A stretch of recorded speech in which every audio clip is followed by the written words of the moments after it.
Pouvoir écouter plusieurs inscrits sur cet article. Nous commençons par Monsieur Fabrice Brun. Merci Madame la Présidente, Monsieur le Ministre, Monsieur le rapporteur, chers collègues. L'examen de cet article premier sera déterminant. Soit nous arrivons à trouver un compromis sur la question centrale des indicateurs de prix pour trouver un juste équilibre entre les producteurs et les centrales d'achat, soit les agriculteurs ne retiendront de ce texte que les contraintes et les charges supplémentaires. Car ce n'est plus l'aval et la grande distribution qui doit imposer ses prix et ses tarifs, mais bien le producteur qui doit couvrir ses coûts de production et dégager un revenu décent.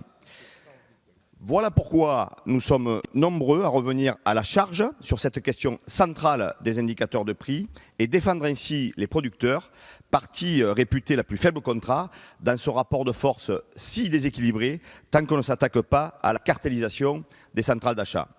Mais cette question du pot de fer contre le pot de terre n'est pas le seul problème auquel sont confrontés nos agriculteurs.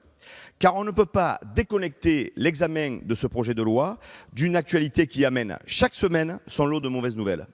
D'abord le gouvernement qui veut supprimer le dispositif d'exonération de charges pour l'emploi de travailleurs occasionnels, le fameux TODE. Je rappellerai à titre d'illustration que c'est 15 000 contrats en Ardèche, 30 000 dans la Drôme.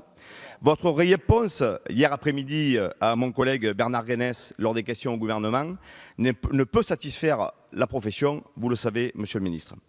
Ensuite, depuis quelques mois, des voyous cagoulés se réclamant de la mouvance végane vandalisent les vitrines de nos boucheries, poissonneries et fromageries. On aimerait vous entendre davantage, Monsieur le Ministre, sur ce sujet très important.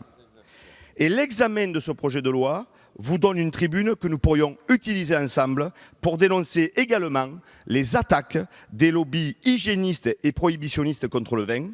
Ensemble, Monsieur le Ministre, défendons le vin contre l'épice vinaigre. En réaffirmant notre attachement aux principes de modération, en disant clairement non à la prohibition et à l'interdiction. Le vin, c'est des emplois. Le vin, c'est un art de vivre à la française que le monde entier nous envie et c'est des exportations que seul le secteur de l'aéronautique devance. Le vin, c'est la France et la France, c'est nous.